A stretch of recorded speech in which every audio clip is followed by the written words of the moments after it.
입니다. 재정물책임법은 특별법이죠.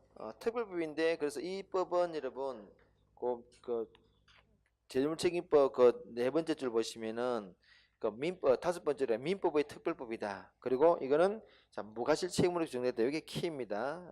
재정물책임법이라는 법은 우리가 민법상 불법행위로 우리가 손해배상을 요구하려 그러면 잘 안 되는 경우가 많다네. 누차 말해서 그랬죠. 그에 대한 어떤 특별법입니다. 그래서 무과실 책임으로 구성되어 있다. 페이지를 넘겨보시면은 이제 요건의 정리해놨죠. 810페이지에 요건 보도록 하겠습니다. 일단 이게 시험이 나와. 일단 제조물이고 두 번째 제조물은 동산입니다. 제조물은 동산이 제조물이야. 두 번째 줄에 결함이 있어야 돼요. 결함이 있어야 되고 세 번째 결함이 있어야 되는데 이 결함의 존재도 추정합니다. 결함의 존재도 추정한다. 제조물에 뭔가 지금 이렇게 여러분 난로가 터졌어. 또 화재가 났어요. TV가 터졌다 그러면 여러분 뭔가 문제가 있으니까 터졌겠지. 그래서 객관적인 하자적 결함의 존재도 추정한다. 그지? 결함의 존재 추정합니다. 두 번째 손해가 발생했죠. 손해가 발생했는데 이때 손해는 뭐냐? 당해 제조물에 대한 손해는 빼고 이거죠. 근데 TV가 뻥 터졌어요. 그러면은 TV가 펑 터져서 불이 났어요. 그러니까 제조물 책임법을 가지고 우리가 손해배상 받을 수 있는 것은 당해 터진 TV를 바꾸는 게 아니에요. 그래서 뭐 불 났다든지 그거 다쳤다든지 그런 것들을 이야기하는 거야. 그래서 생명, 신체, 재산은 손해인데 당해 제조물에 대한 발생 손해는 빼고 여기 시험이 나왔죠. 여기 시험이 나왔습니다. 다음에 인과관계도 뭐라고? 추정한다. 결함의 존재도 추정하고 인과관계도 추정한다. 결함의 존재도 추정하고 인과관계, 그러니까 뭐만 입증하면 돼 여러분? 뭐만 입증하면 돼? 손해발생만 입증하면 되는 거지. 손해발생만. 이 그만큼 피해자의 권리구제를 쉽게 만들었다는 얘기죠. 효과 오른쪽에 징벌적 손해배상이다. 징벌적 손해배상이 들어왔다 그랬죠. 우리 그 특별법에서 들어온 게 이겁니다. 이게 들어와서 징벌적 손해배상이 들어왔다. 몇 배까지? 3배까지. 그죠? 3배까지. 3배를 넘지 않는 범위 내에서. 또 원칙 일단 책임 주체는 누구라고? 제조업자가 책임을 져야 돼요. 근데 제조업자를 알 수 없다면은 두 번째 유통업자. 그리고 면책 사유했다는 걸 꼭 기억하시고요. 면책 사유. 그죠? 제조물을 만들 당시의 어떤 과학 기술 수준에 비추어서 뭐 최선을 다했다. 그럼 뭐 그때까지는 무한 책임을 지는 거 아니죠, 그죠? 그래서 면제사 인정된다. 면책 특약은 무효입니다. 즉 이게 우리 거래를 하면서 우리 거래는 제조물 책임법 따위는 우리가 적용하지 맙시다. 백날 약속해도 무효야. 그거는 특약상은 무효입니다. 오케이. 밑에 소비자 구제 절차 한번 봅시다. 일단 여러분 그래서 뭐 우리가 피해를 입었어요. 그럼 보통 누구한테 전화 걸겠습니까? 그 사업자한테. 그래서 일단 사업자에 대해서 직접 배상을 요구합니다. 잘 안 들어주겠죠. 그러면 이제 소비자원에 전화합니다. 소비자원에 전화하면 여러분 일단 소비자원에서 뭘 하느냐? 합의 권고를 합니다. 합의 바라는 거다. 합의 바라. 소비자원에서 하는 게 뭐라고? 합의 권고한다. 합의 권고를 보통 합의가 잘 안 되겠죠. 그러면 어디에 넘어가느냐? 분쟁조정위원회에 넘어갑니다. 소비자 분쟁조정위원회로 넘어갑니다. 그럼 여러분 소비자 분쟁조정위원회에서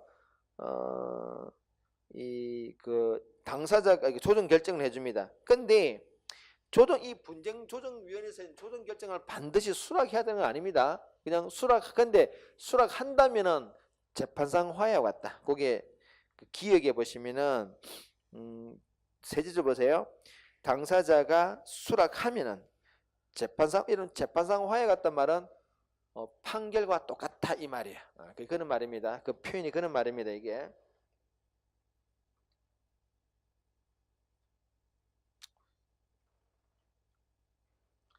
그래서 여러분, 그 니은을 보시면은 이 소비자 분쟁 조정에서 뭘 하느냐? 조정 결정하는데 이제 조정 결정을 받은 날부터 그 수락할지 말지를 답을 해줘야 돼요. 그 답을 안 하고 가만히 있으면 어떻게 보는다? 수락한 것으로 본다. 소비자 분쟁 조정위원회에서 하는 일이 조정을 해주는데 조정을 해가지고 이제 당사자한테 보내줘요. 이렇게 우리 조정 받아들일래 보내줬는데 같아보다 말을 안 해. 그럼 어떻게 본다고? 수락한 것으로 본다까지 기억하세요. 그다음에 소송하면 되겠죠. 아니 뭐 소비자 분쟁 조정 절차를 거치지 않고 바로 소송 들어갈 수 있습니다. 소송을 제기하면 어떤 소송? 민사소송을 제기한다까지. 민사소송이 되겠지? 그거까지 기억했어요. 요즘 이렇게 물어봅니다.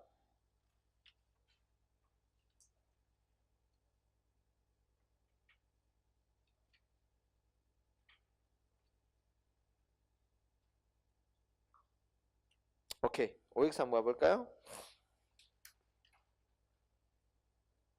1번. 여기 알 권리죠.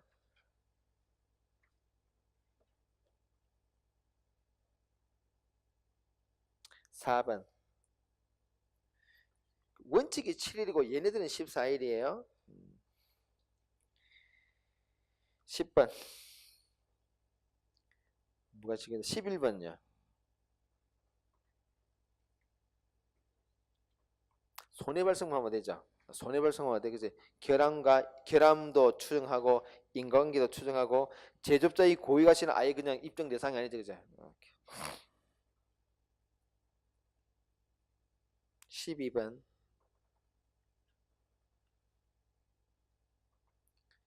이게 이제 면책 사유죠. 15번. 한국소비자원은 합의 공고를 합니다. 그죠? 합의 공고를 할 수 있어요. 16번. 분쟁 조정을 거치지 않고 소송 바로 제기할 수 있어요. 그거는 뭐 소비자 마음입니다. 19번. 수락하면은 뭐 재판상에 갔다. 20번. 어떤 소송을 제기하라고? 민사소송이야. 오케이. 됐습니다. 그리고 오른쪽에 이제 근로관계법입니다. 근로자 밑에 근로계약 체결 의무가 있습니다. 그 체결 의무가 아니라 근로계약 체결할 때 서면 작성 의무가 있다, 그죠? 반드시 근로 조건을 말로 하면 안 돼요. 서면 작성해 줘야 돼요. 오케이. 페이지 넘겨서. 근데 여러분, 근로기준법을 어떤 우리 근로계약을 체결하는데 근로기준법을 위반했어. 근데 뭐 하루에 1일 근무 시간이 아까 I 같으면 7시간이 그죠? 근데 이거를 10시간 내야 되거죠, 10시간. 그러니까 안 되지, 그죠? 우리 애들은 해봤자 몇 시간? 토탈 8시간밖에 안 돼.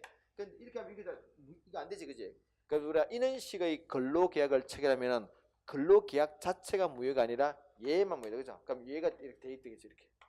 그죠? 자, 그래서 그 근로기준법을 위반한 근로계약은 근로계약이 무효가 된 게 아니라 그 위반 사항만 무효다. 그래서 그게 1번의 첫째도 끝에 그 부분에 하나여 자동적으로 무효다. 밑에 노동상권 넣어줘. 단결권, 단직결수권, 행동권 뭐 일단 말만 알면 되고 오른쪽 밑에 오른쪽에 근로시간을 봅시다.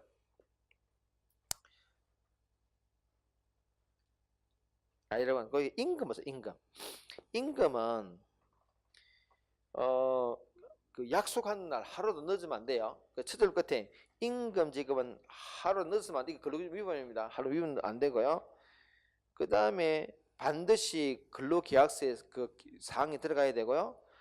이거 그 세 번째 줄에 통화 형태로 전액 지급해야 됩니다. 예를 들어서 임금을 줘서 쌀 주면 될까요? 안 돼. 이거 쌀은 통화 아니다, 그지? 안 돼. 그래서 통화로 줘야 돼요.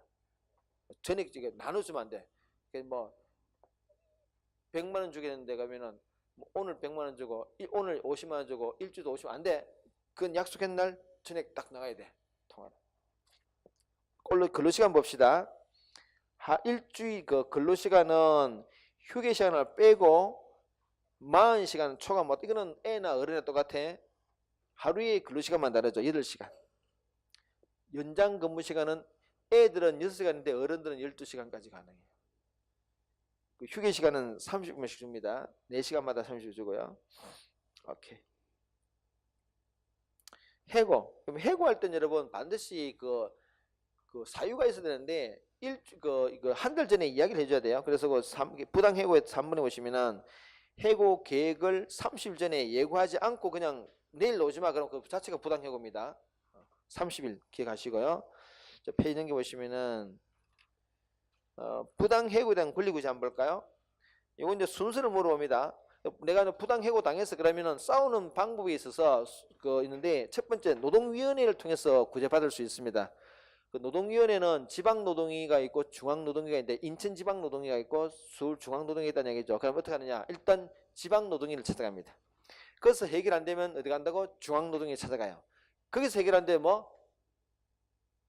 행정소송을 제기해야 돼. 아까 우리가 소비자는 다르죠. 소비자는 그냥 민사소송이었지. 근데 이거는 뭐? 행정소송을 꼭 제기해야 돼요. 일단 순서가죠. 날짜는 중요하지 않습니다. 지방노동위, 그 다음에 뭐? 중앙노동위, 지노위, 중노위, 다음에 행정소송이에요. 아예 이것도 가능합니다. 법원에 이거는 거칠 때는 노동위원회를 거치려면은 지노위, 중노위, 행정소송인데, 그냥 좀 번거로우면 그냥 바로 법원에 가면 돼요. 그게 어떤 법원이냐? 이때 이제 민사법원이다. 민사법원에 가서 이렇게 제기합니다. 해고, 부당 해고니까 해고 무효 확인 소송이라는 소송을 제기합니다. 옆에 보세요. 밑 두 번째 칸에 법원의 해고 무효 확인 소송. 이거는 민사소송입니다. 민사소송이야. 그 다음 밑에 이런 부당노동행위가 보이죠. 부당노동행위는 노동상권 침해야.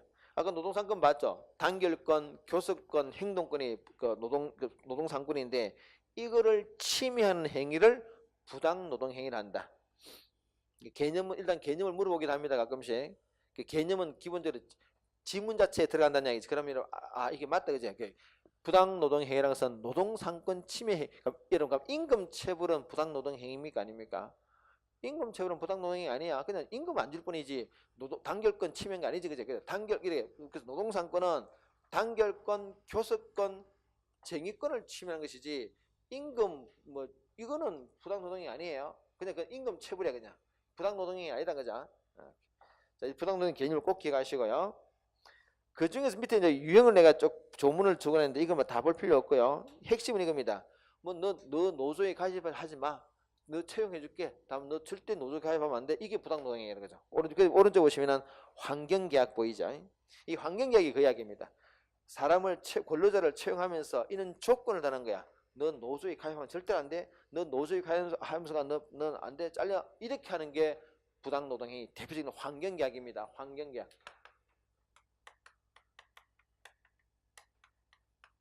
그죠? 옐로우죠, 그죠?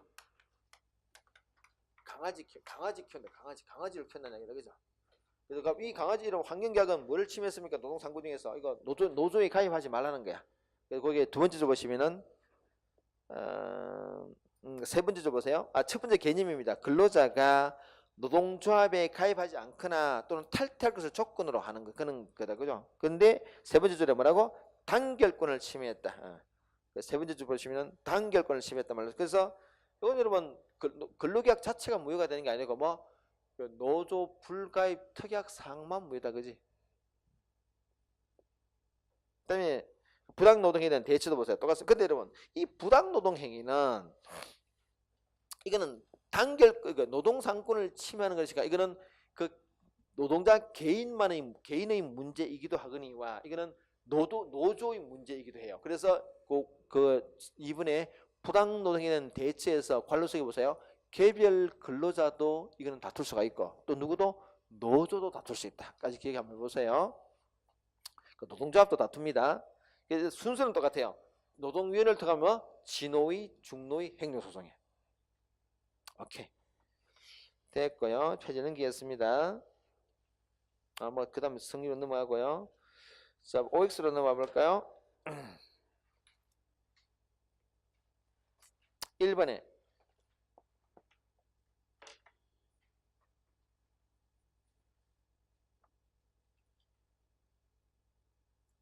그렇죠. 맞다 그랬지, 그죠? 명시 의무가 있습니다. 5번은 그래서 이거는 어른 맞습니다. 40시간, 8시간이에요.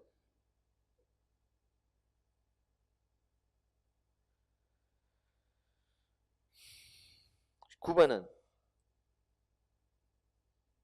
요 순수 맞죠? 진호위, 중노위 그 순수 그대로죠, 그죠? 10번에 이것도 가능합니다. 오케이.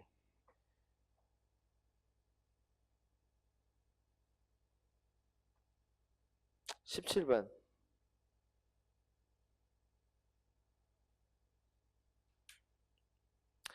노드도 가능하다고 그랬죠. 여러분, 이 18번 볼까요?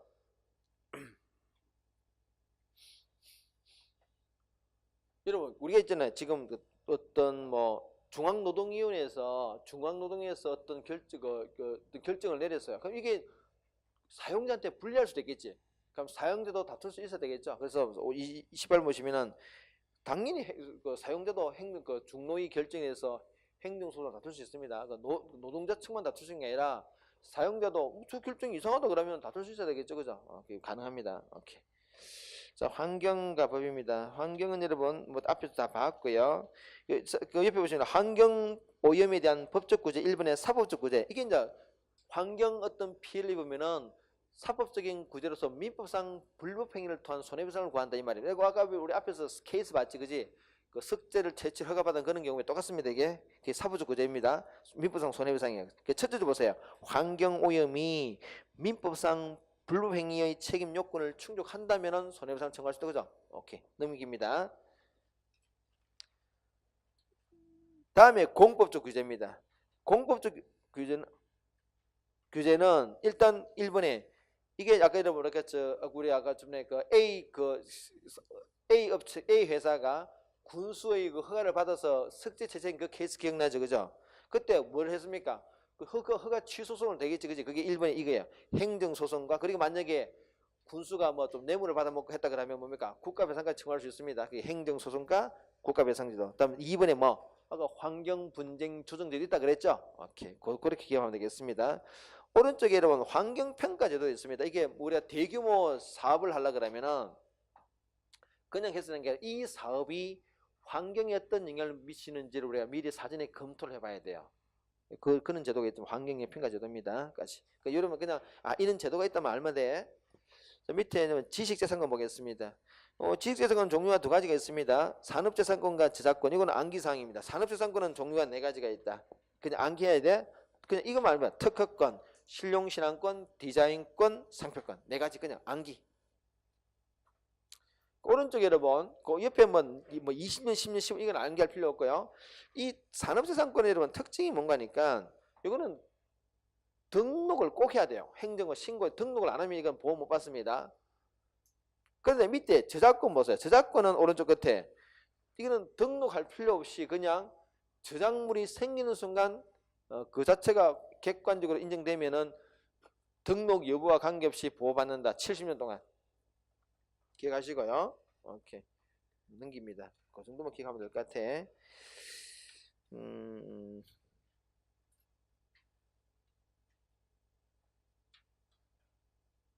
이론 정리로 가볼까요? 1번.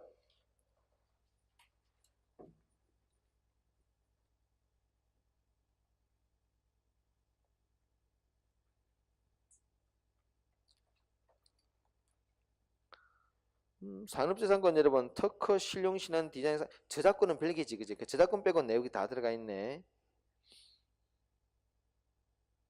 3번.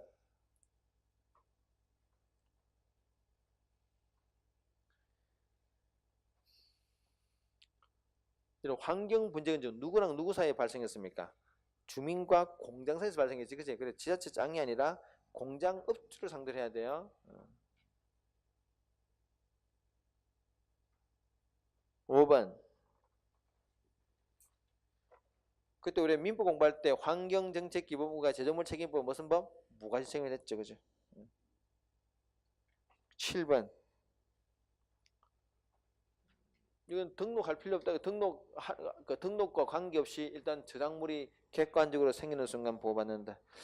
오케이, 문제 좀 풀겠습니다. 2번 풀어볼까?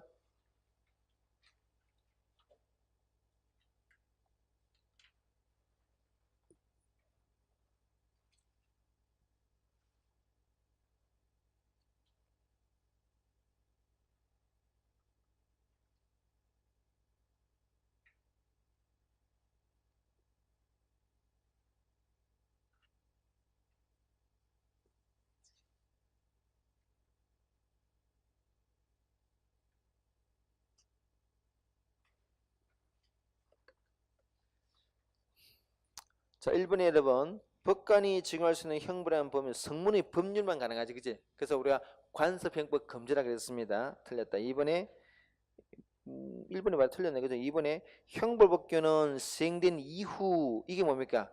형벌 불속 원칙이죠. 3번에 이게 뭡니까? 명확하게 정해놔야 된다. 이게 명확성 원칙이죠. 4번에가 유추 금지다, 그지? 이런 것들은 다 여러분 그 범인, 그 시민, 우리 그 일반 그 범인에게 불리할 때만 적용되는 사항이지 오히려 유리할 때는 허용합니다. 그러니까 그건 공통적인 사실이에요. 공통입니다. 오른쪽에 문제 한번 풀어볼까요? 3번 풀어볼까?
그 가는 뭡니까?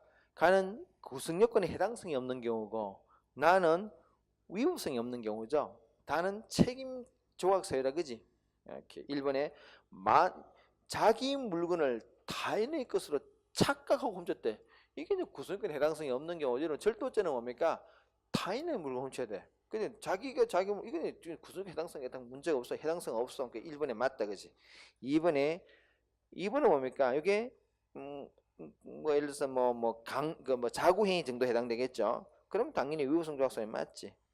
3번에 요게 뭡니까? 병이 자신을 공격하는 강도에 대하여 상당성의 정도를 이게 과잉방위지, 그죠? 우리가 과잉방위는 정당방위입니까, 아닙니까? 과잉방위 정당방위 아니야? 자, 앞에 넘겨봅시다.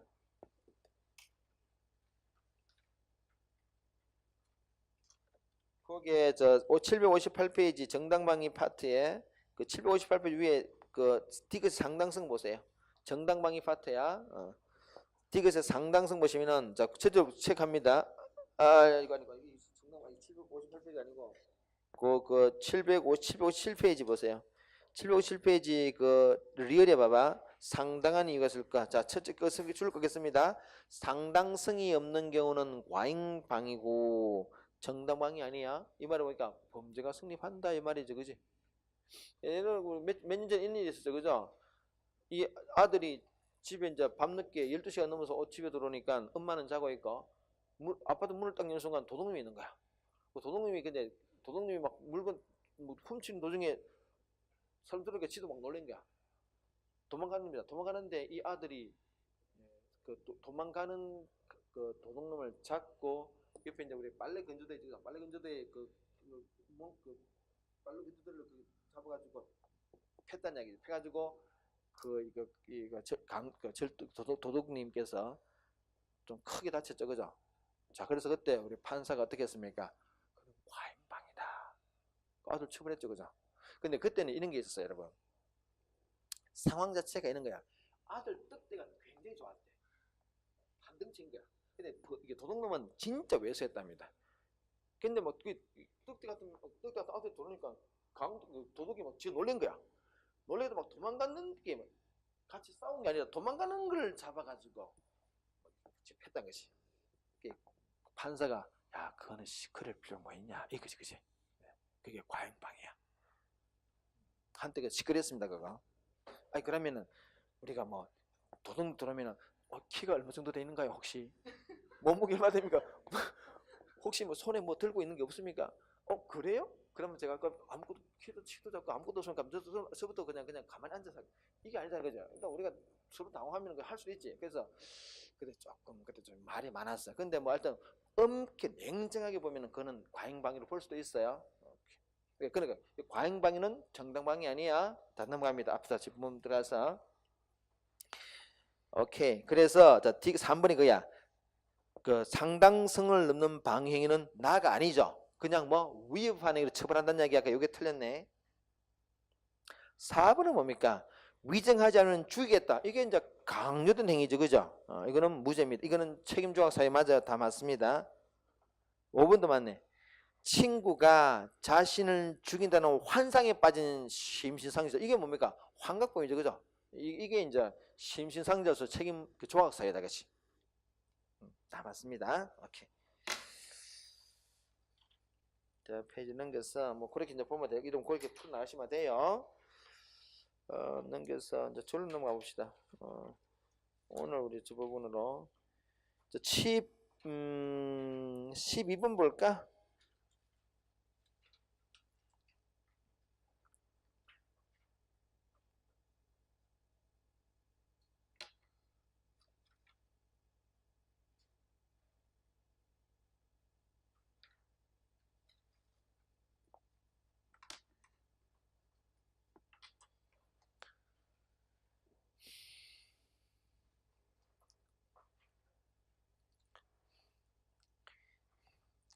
자, 보겠습니다. 1번에 행정 두 개 다 뭡니까? 사후적인 맞죠? 그지?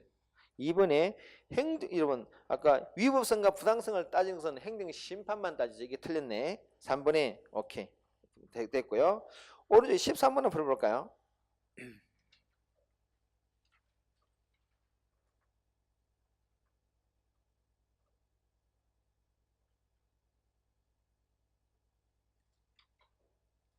누구한테 지금 했습니까? 첫 번째 케이스는 위원회네. 여기 이제 행정심판위원회지, 그죠?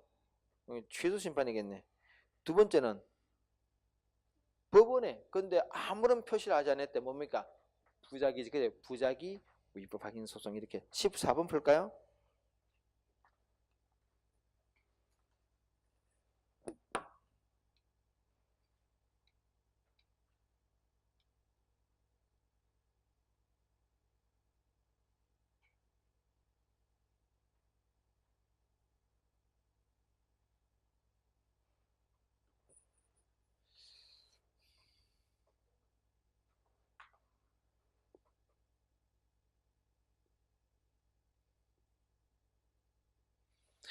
자, 여러분 지금 가해자가 나이가 지금 몇 살입니까? 만 17세죠. 그럼 범죄소년이다, 그지? 4번 봅시다.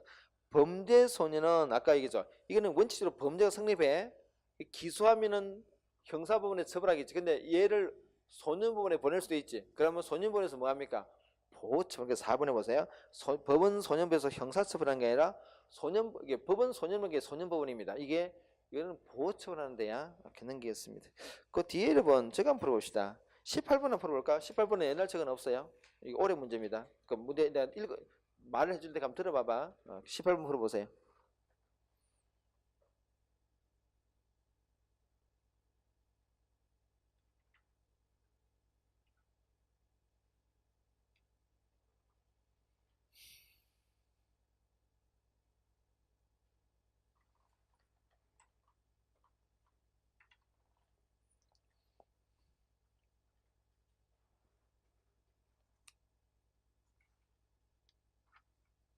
자, 길 읽어볼게요. 우리 헌법은 그 국가, 이게 소비자 보호 운동을 하는 어떤 그 소비자 보호 운동을 우리 헌법은 헌법적으로 보호하고 있습니다. 그 우리 헌법 조문에 그런 게 있어요.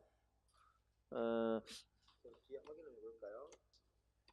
뒤에 헌법 뒤에 있지, 그지?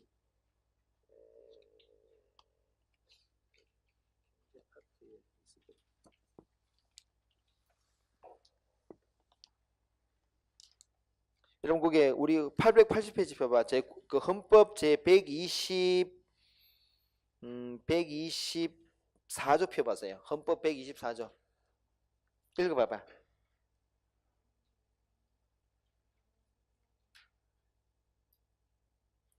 그래서 소비자 보호 운동을 법률이 정하는 바에 보장한다. 그죠? 이 조항이 있습니다. 다시 앞으로 넘어가서 두 번째 니은입니다. 소비자 분쟁 조정위원회는 등등 그래서 수락 여부를 아까 수락 여부를 알려주고 만약에 수락 의사 표시가 없다면 한다고 수락한 걸로 본다.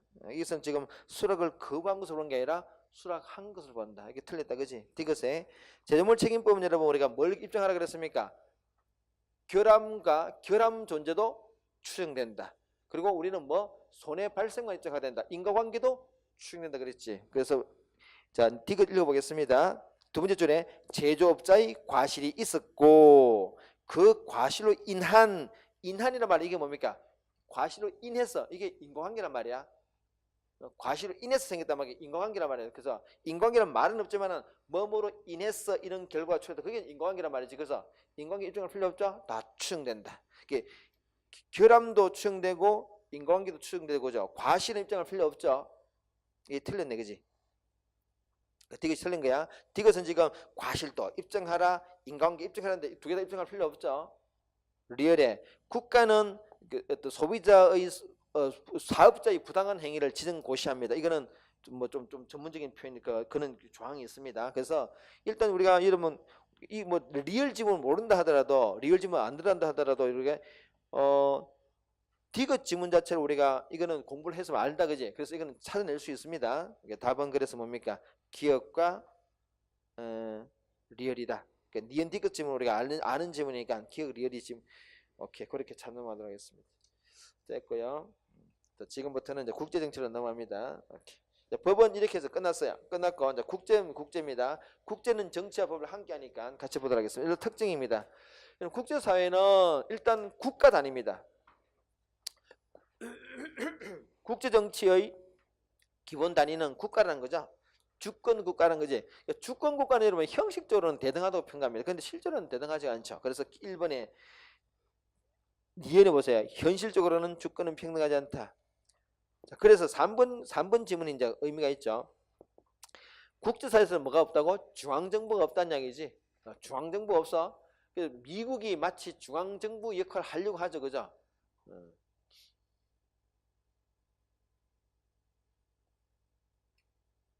이때까지는 뭐 그런 역할을 하려고 했는데 그래서 지금 하여튼 뭐 지금 그렇게 역할을 하려고 하는데 뭐 잘 안 되죠. 어쨌든 그렇다. 없다.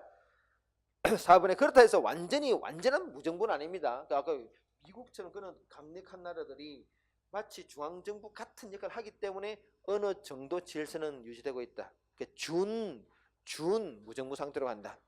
밑에 이 국제사회를 바라보는 관점 두 가지가 있죠. 하나는 뭡니까? 이상주의 또는 하나는 현실주의. 이상주의는 인간이 굉장히 이성적이야. 국가도 굉장히 이성적일 거라고 이제 생각하는 그런 입장이죠. 그죠? 그래서 그럼 이게 핵심은 이겁니다. 어떻게 하면 전쟁을 방지할 것인가? 이겁니다. 그래서 거기 여러분 전제 조건 보시면은 3번에 보세요. 그래서 법과 국제법하고 기후가 중요하다. 법 질서를 잘 마련해 놓으면은 분쟁이 발생하지 않을 거라고 보는 거죠. 그래서 밑에 방안 보세요. 집단 안보 체계, 그 어떤 국제기구 이런 집단 하나 만들어서 그 집단의 힘을 이용해서 통제한다. 집단 안보 체제고. 그래서 밑에 놓은 게 뭐라고? 유엔이 등장했어요. 아래쪽에 유엔까지 기억하시고요. 현실주의는 그게 아니죠. 야, 그거는 인간이 이성적이 그러지 않다는 거죠. 인간은 욕심이 가득 찼다. 그래서 국가도 비슷하다. 그래서 밑에 보시면 두 번째 뭐가 나옵니까? 홉스식 자연상태다. 그치? 홉스식 자연상태다. 기억하시고요. 그래서 밑에 그럼 어떻게 하면 전쟁을 방지할 것인데 이런 우리 홉스식 자연상태에서 뭐가 문제였습니까? 남을 공격하는 능력이 있다 그랬죠. 그래서 우리가 상대방이 나를 공격하지 못하도록 막을 방법은 내가 힘을 키우는 거죠. 상대방이 나를 건드렸다가 자기가 착살난다는 걸 알게 되면 나를 건드리지 못할 것이다. 힘을 키우는 게 세력균형, 군사동맹 이런 것들이. 그래서 나온 게 뭐라고? 밑에 북대서양 조약기구 나토가 나왔습니다. 나토는 다시 설명하니까 나중에 볼 것이고 체크만 두세요. 자, 페이지 넘겨서 뒤에 이제 국제사회 변천 과정 기억해야 된다, 그죠? 오케이. 그래서 지금 같은 여러분 국제사회가 등장했던 계기가 거기 베스트팔렌 조약입니다. 그래서 베스트팔렌 조약 이미 시험에 단독으로 출제되었습니다. 이거는 굉장히 역사적인 의미가 있다, 그지? 오늘 같은 있는 국제 질서가 형성된 첫 스타트가 베스트팔렌 조약입니다. 보세요. 민족 단위의 독자적인 주권 국가가 등장했다. 이거는 그 중세의 흐름을 하나의 크게 이제 종결시킨 거죠. 우리 중세는 알다시피 그 봉건 왕조죠. 봉건 왕조 체제고 기독교가 지배했던 그런 세상이었다, 그지? 근데 그 안에서 기독교들이 싸웠다네. 그게 이제 우리 신교, 구교 나눠 싸웠죠. 그 종교 전쟁을 종식시키고 틀을 잡은 것이 이겁니다. 그래서 그 처지를 보세요. 신국의 30년 전쟁을 종식했다. 그거 기억하시고, 그래서 이제 각국이 등장했고, 그 이후로 이제 각국이 쭉 성장하면서 우리가 알고 있는 경제에서 공부했던 뭐 혁명도 있고 산업혁명 등등 이렇게 하면서 자본주의가 등장하고, 그지? 상업자본주의, 산업자본주의 막 경제수가 공부했습니다. 그리고 이제 제국주의로 형성돼 왔죠. 그 제국주의 하면서 뭡니까? 이 밑에 1차, 2차 세계대전이 발발하죠. 제국주의들끼리 붙었다는 얘기, 그지? 주로 아프리카 이제 붙었다, 그지? 그게 이제 우리 1차, 2차 세계대전입니다. 어쨌든 그래서 이제 시험에 놓을 만한 것은 뭡니까? 1차 세계대전의 결과물이 뭐라고? 밑 박스 안에 국제연맹. 2차 세계대전의 결과물이 뭐라고? 국제연합. 차이점은 국제연맹은 금방 깨졌다는 이야기죠. 왜? 이유도 알고 있을 때 강대국이 아무도 그 동맹에 참여하지 않았다. 그러니까 동맹이 힘이 없었다는 얘기죠. 그래서 바로 2차 세계대전이 바로 발발합니다. 그 2차 세계대전의 결과에서는 야, 국제연합을 만들자. 우리 다시는 전쟁해서는 안 되니까 강대국이 대거 가입해가지고 국제연맹의 전체를 밟지 않았어요. 그래서 지금도 우리가 국제연합체가 아직도 쭉 오고 있잖아요, 그죠? 기억하셔야 되고, 오른쪽에. 그래서 이 2차 세계대전 이후로 우리가 양극 체제라고 그러죠. 양극이라 그죠? 이 양극이란 말은 뭡니까? 양극이란 말은 미국, 소련, 미국 팀, 소련 편, 이게 지금도 소련은 없다, 그지? 과거에 있을 때입니다. 양극이다. 그 주로 자본주의고 사회주의죠, 그지? 그래서 이때는 여러분 냉전이에요, 냉전. 냉전으로서 주로 그 사상, 스파이 이런 게 했다고, 암살 이런 게 이 시대의 특징이었습니다. 실제로 막 총을 쏘지 않았어요. 냉전 시대다. 자, 냉전 시대입니다. 밑에 이번에 세계 2차 세계대전 이후의 국제 정세는 가끔씩 물어봅니다. 그럼 알고 있어야 돼. 일단은 소련의 팽창 정책. 소련은 끊임없이 남하하려고 하죠. 소련이다, 그지? 소련, 중국, 한국, 요게 유럽이죠. 여기 유럽이야, 유럽. 여기 미국, 여기죠, 미국, 그죠? 여기서 영국, 여기, 그죠? 영국. 소련은 항상 이렇게 내려오려 그래요. 미국 입장에서는 가만히 두면 안 되잖아. 왜? 2차 세계대전 이후에 유럽이 이제 전쟁 1차, 2차 세계를 겪고 나서 유럽이 완전히 몰락해버렸어요. 그래서 이게 소련이 넘으면은 이게 사회주의 국가 되면 큰일 나지 않겠냐. 그래서 미국이 어떻게 합니까? 경제적인 지원을 하죠. 이게 이제 마샬 플랜. 요거 알고 있어야 돼. 마샬 플랜. 마샬 플랜의 의도는 뭐라고? 유럽이 사회주의화 되는 것을 방지할 목적으로 들어갔다, 그지? 자, 보세요. 두 번째 줄에 대소봉쇄 정책입니다. 두 번째 점 보시면은 마샬 플랜 나오지, 그지? 서유럽의 경제적 부흥을 통한 뭐를 막기 위한 거다? 사회주의 세력의 확산을 방지. 여기에 시험이 나왔다, 그지? 그 마샬 플랜의 의도가 뭐라고? 이거는 사회주의 확산을 방지할 목적이었다. 그래서 이제 미소 간에 계속 대립하죠. 그래서 여기에 붙은 게 여기서 한국 6.25 전쟁 발생이고죠. 베트남 여기 베트남 여기 베트남 여기죠. 베트남 전쟁. 베트남 여기죠. 여기. 그래서 여러분 이게 미국이 여러분 이게 베트남 전쟁에 들어가서는 미국이 아주 많이 깨졌어요. 그래서 이게 미국이 대외 전쟁에 참여해서 깨진 몇 개 안 되는 것 중에 하나가 베트남 전쟁. 굉장히 오랫동안 미군이 아주 큰 피해를 받았습니다. 그래서 여기 이제 여기서 나중에 우리가 그 밑에 보시면 닉슨 독트린이 나옵니다. 닉슨 독트린은 뭔가 하니까 우리는 더 이상 아시아에 군사적으로 개입하지 않겠다. 그게 계기가 됩니다. 밑에 이제 보세요. 일단 냉전 특징 볼까? 정치적 이념, 이게 핵심이다. 냉전 시대 특징은 뭐라고? 정치적 이념이 중시하다, 그지? 사회주의냐 자본주의냐 그게 중시했다는 얘기죠. 그래서 뭡니까? 여기서 이게 소련이 내려올 때 소련의 위성 국가들, 공산주의 국가들이죠. 이게 그 바르샤바 조약기구를 형성하고 여기서는 나토를 형성합니다. 그래서 두 개가 다 세력군요. 군사적으로 대립했다는 얘기지, 그지? 그러니까 바르샤바 조약기구, 나토 북대서양 조약기구. 니은해 보세요. 북대서양 조약기구, 바르샤바 조약기구, 세력군. 이게 뭐라고? 현실주의지, 그지? 현실주의. 이게 현실주의입니다. 니은이 현실주의야. 바르샤바 조약기구랑 북대서양 조약기구가 대립한 그 자체가 뭐로 현실주의가. 왜냐하면 세력 균형이니까. 군사동맹 세력 균형입니다. 현실주의다, 그지? 다음에 냉전기가 완화됩니다. 첫 번째, 이완된 양극체제. 이거죠. 미국과 소련 둘이가 붙으니까 우리는 미국 편도 아니고 소련 편도 아니야라고 하는 제3세계가 등장합니다. 제3세계. 미국도 아니고 소련도 아니고, 그죠? 이 제3세계가 등장하면서 요 긴장관계에 약간 균열을 일으킨다는 거지. 그게 이완된 양극체제입니다. 그래서 여러분, 그 체제율 끝에 비동맹국들, 그죠? 미국 편도 아니고 소련 편도 아닌 비동맹국도 등장한다. 그 다음 밑에 뭐 닉슨 독트린 나오죠. 닉슨 독트린이 뭐라고? 동아시아에 더 이상 군사적으로 개입하지 않겠다.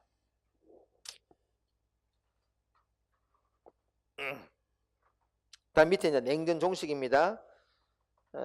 밑에 여러분 그 소련이 개방하고 그 소련이 이제 개방하고 동베를린이 무너지고 몰타선은 꼭 기억하셔야 돼. 1989년 몰타. 이 지중해 있는 몰타 섬에서 미소 대통령이 만나가지고 우리 진짜 우리 그만 싸우자. 그래서 요때가 그 소련에서는 고르바초프 대통령이었고 미국에서는 부시 대통령이었죠. 얼마 전에 돌아가셨습니다. 아버지 부시야. 아들 부시 말고. 아들 부시는 조금 좀 문제가 많다고 막 말들이 많은데 아버지 부시는 되게 샤프했던 사람이에요. 그래서 아버지 부시랑 고르바초프 만나가지고 몰타선은 중요합니다. 꼭 기억하셔야 되고요. 이게 아마 시험에 나왔을 것 같은데 하여튼 꼭 아셔야 돼요. 그래서 지금 뭡니까? 한쪽이 살아있다, 그지? 지금은 단극체, 단다극입니다. 단에는 정치 군사적으로는 미국 하나밖에 없다. 경제적으로는 많다. 이게 단다극체라 말합니다. 자, 밑에 탈냉전의 특징 한번 볼까요? 아까 여러분 냉전 시대는 뭐라고? 정책 이념이 중요한데 지금 뭐라고? 경제적 실리가 중요하다. 먹고 사는 문제가 중요하다, 그지? 어떻게 보면 지금 김정은이도 지금 경제적인 실리를 추구하는 거죠, 그죠? 더 이상 뭐 사회주의 그것도 중요하지만 자기들 뭐 이 식구를 먹여 살리기 중요하다, 그죠? 그런 사진은 아주 절박성이 반론인 것 같아요. 나이가 뭐 젊은 친구가 얼마나 깝깝했겠어요.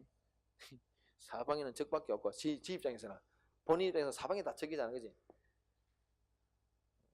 실제로 여러분 북한하고 우리하고 경제 규모가 어느 정도 될까요? 우리나라가 여러분 지금 GDP가 내가 수준 말하죠. 우리가 지금 1,700조 달러, 1,700조 원 정도 돼요. 1,700조 원, 그렇죠? 우리가 지금 GDP 규모가 1,700조 원 정도 됩니다. 조 원이지, 그지?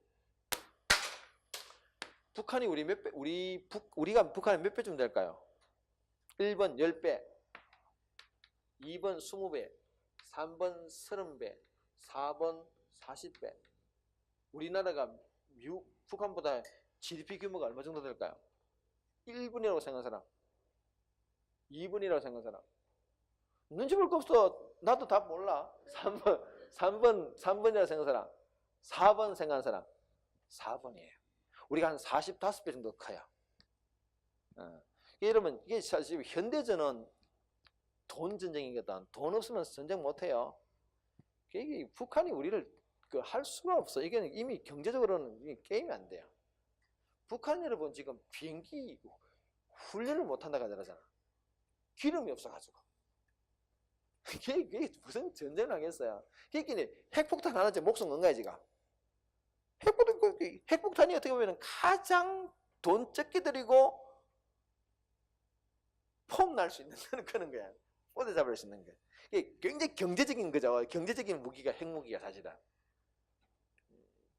어쨌든 경제 실리가 중요하죠. 빨리 이제